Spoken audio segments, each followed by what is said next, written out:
Terima kasih pemirsa, Anda masih bersama kami di Lintas Banua Sepekan. Pemirsa, Sekretaris Komisi 2 DPRD Kalimantan Selatan Haji Jahrian kembali meninjau lahan program cetak sawah di Jalan Handil Tura, Kecamatan Anjir Pasar, Kabupaten Barito Kuala. Dalam kunjungannya, ia memberikan perhatian khusus pada masalah aliran air di area tersebut yang dinilai tidak berjalan lancar. Hal itu pun yang diharapkan masyarakat guna menciptakan aktivitas pertanian yang produktif dan mewujudkan program cetak sawah yang berkelanjutan. 2 pekan setelah Menteri Pertanian Andi Amran Sulaiman meninjau program optimalisasi lahan cetak sawah dan pembentukan Brigade Pangan di Jalan Handil Tura, Kecamatan Anjir Pasar, Kabupaten Barito Kuala. Kali ini Sekretaris Komisi 2 DPRD Kalimantan Selatan Haji Jahrian kembali mengunjungi ke lokasi lahan cetak sawah tersebut Senin 2 Desember. Kedatangan Sekretaris Komisi 2 DPRD Kalsel tersebut guna meninjau kelangsungan pelaksanaan cetak sawah.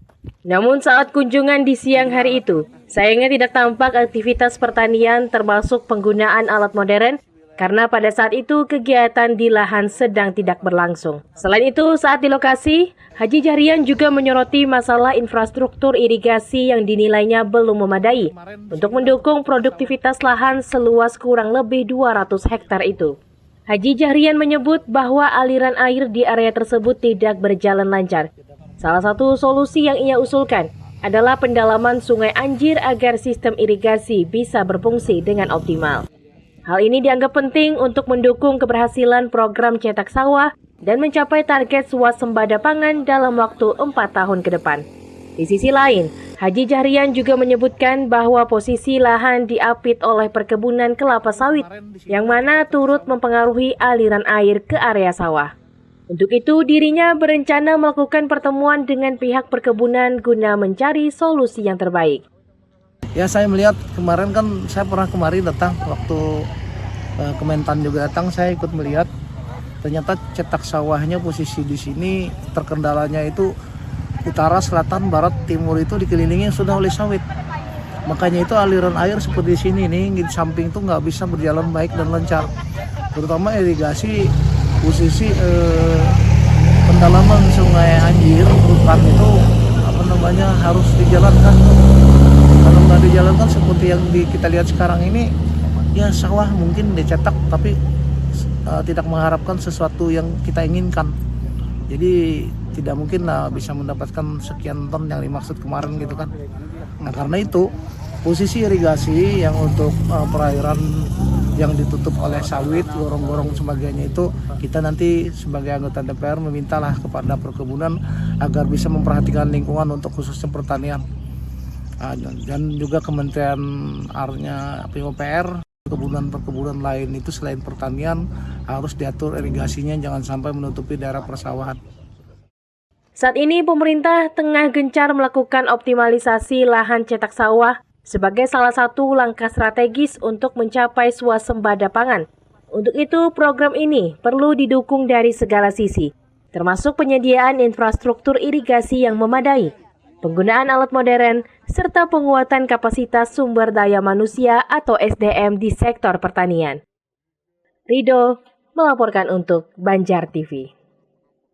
Informasi selanjutnya, pemirsa, Otoritas Jasa Keuangan Provinsi Kalimantan Selatan bersama Bank Kalsel terus mengembangkan program Padi Apung di Kabupaten Hulu Sungai Selatan sebagai partisipan untuk mewujudkan swasembada pangan yang digalakkan oleh Presiden Prabowo Subianto. Sementara itu, Dinas Pertanian HSS berharap lewat pengembangan metode Padi Apung membuat daerah ini bisa menjadi lumbung pangan nasional, apalagi Kalimantan Selatan sebagai gerbang ibu kota Nusantara.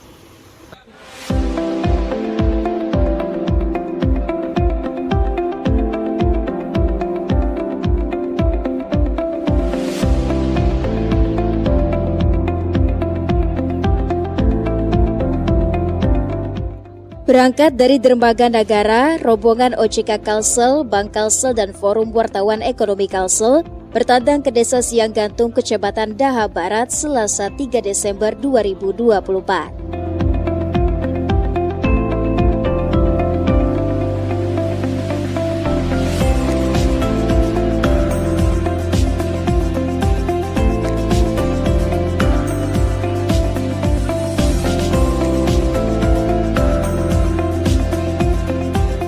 Sebagai daerah rawa, rombongan sengaja menaiki Klotok untuk menikmati udara sejuk sore hari sembari menunggu sunset tiba.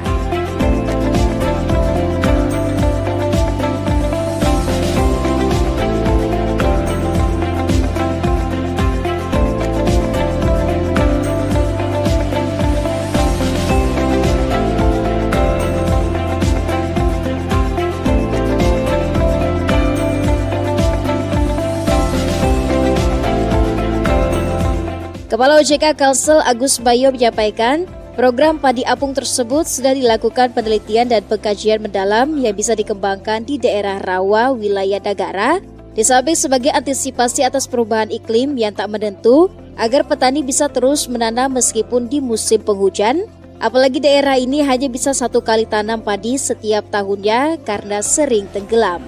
Dengan penanaman sistem padi apung yang sekitar 3 bulan sekali bisa dipanen, diharapkan produksi padi di daerah yang hampir semua datarannya adalah rawa bisa meningkatkan kesejahteraan warga.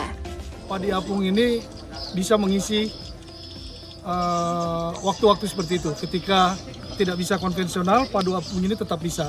Dan seperti yang sudah dijelaskan oleh Pak Dhani tadi bahwa melalui media tanam ini memang satu hanya dengan 2-3 bibit yang ditanam dalam waktu kurang lebih maksimum 10 hari ya, 10 hari disemai sudah bisa ditanam dan kita lihat yang ujung sana itu udah berumur sebulan.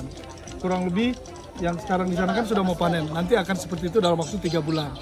Dan ketika itu dipapas, kemudian anak-anakannya itu yang akan tumbuh untuk menghasilkan panen berikutnya. Jadi alhamdulillah kita dengan Dinas Pertanian, kemudian Bank Kalsel sudah menginisiasi ini dan mudah-mudahan ini akan bergulir terus dan menjadi salah satu sumber yang menjadi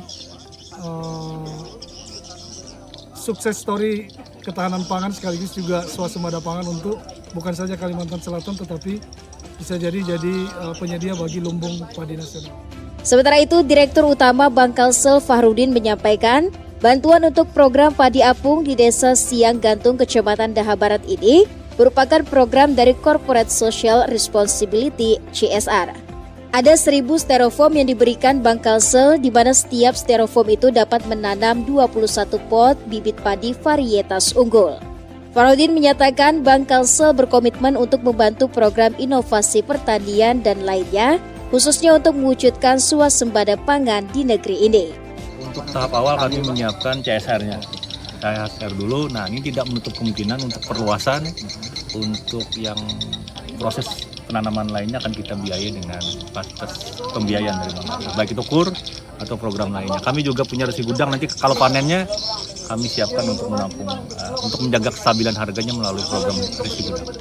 Program padi apung di daerah HSS sudah berlangsung sejak 2022, yang berhasil panen hingga bisa produksi gabah kering sekitar 7 ton per hektar. Eko Anggoro, Banjar TV.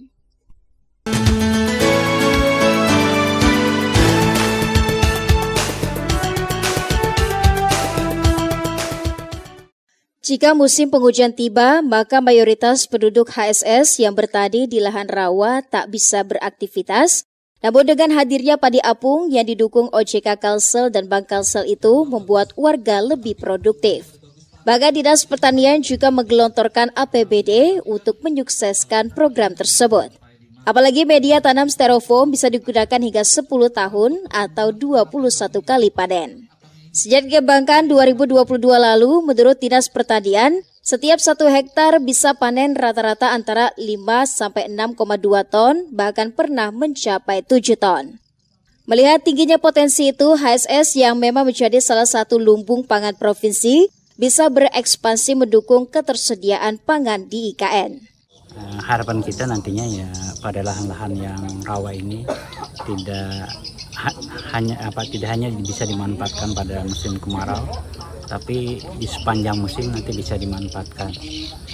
Nah, ini dalam rangka juga ya mengisi kekosongan pada saat musim penghujan, di mana masyarakat kita khususnya di daerah rawa itu tidak ada aktivitas. Nah, kita harapkan dengan padi apung ini mereka juga bisa beraktivitas dan memberi sumbangsih terhadap ketersediaan pangan, khususnya ya bagi keluarga mereka, terutama alhamdulillah nanti kalau bisa ya untuk keluarga yang lain, dan harapan kita ya nanti ya Kabupaten Sungai Selatan bisa sebagai lumbung pangan untuk Kalimantan Selatan dan nasional. Apalagi kita kan dijadikan gerbang EKN, nanti bagaimana kita juga menyiapkan kebutuhan pangan di IKN nantinya. Selain padi, warga juga bertanam aneka sayuran seperti terong hingga cabai rawit yang tumbuh subur.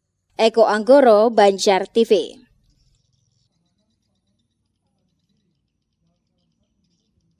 Pemirsa, Komisi Penanggulangan AIDS Provinsi Kalimantan Selatan bersama TPPKK Kota Banjarmasin memperingati Hari AIDS Sedunia dengan mengangkat tema Hak Setara untuk Semua, Bersama Kita Bisa.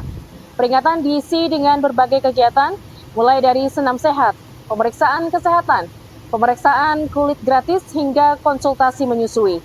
Sementara itu, pemirsa, berdasarkan data estimasi temuan kasus HIV/AIDS di Kalimantan Selatan dari bulan Januari hingga Oktober 2024, terhitung mencapai angka 904 kasus, dengan peringkat pertama berada di Kota Banjarmasin sebanyak 221 kasus.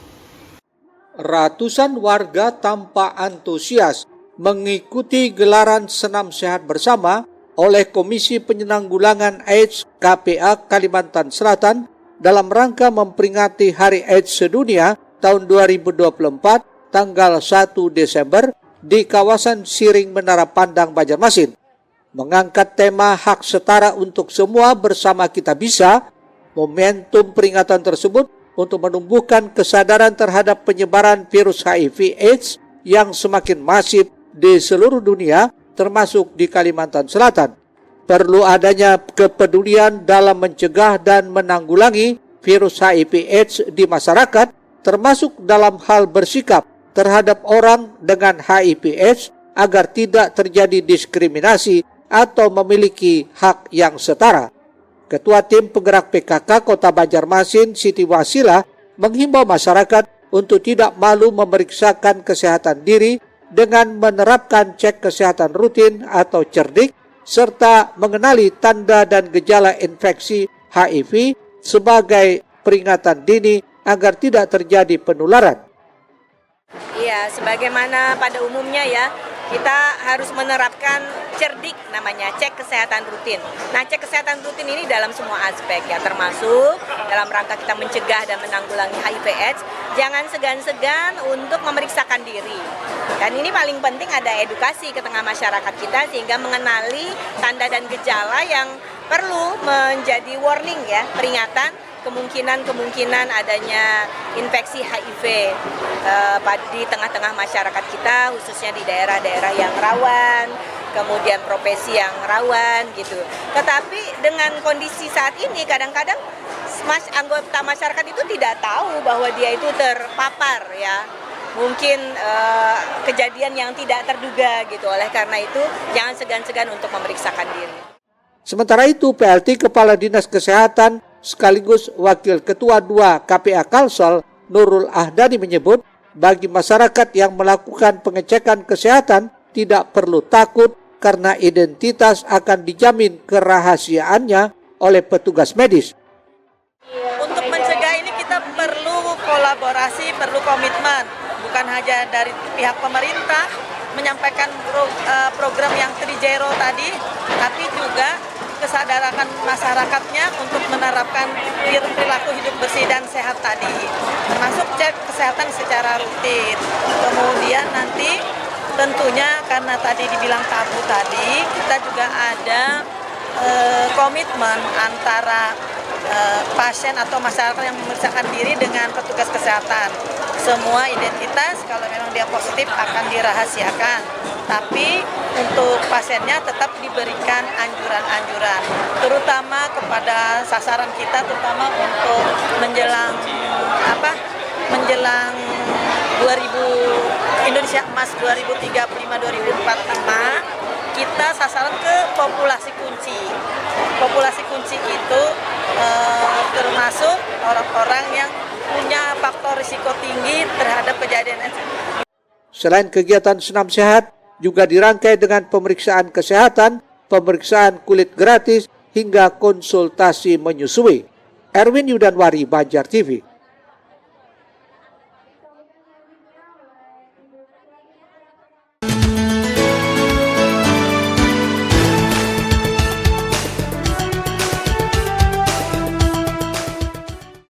Data Dinas Kesehatan Kalsel tentang estimasi jumlah temuan kasus HIV/AIDS di wilayah ini mengalami peningkatan terhitung sejak tahun 2022 hingga tahun 2024. Jika di tahun 2022 ditemukan 605 kasus, jumlahnya bertambah di tahun 2023 dengan 750 kasus. Dan di tahun 2024 tercatat ada 904 kasus dengan posisi tertinggi berada di Kota Banjarmasin sebanyak 221 temuan kasus.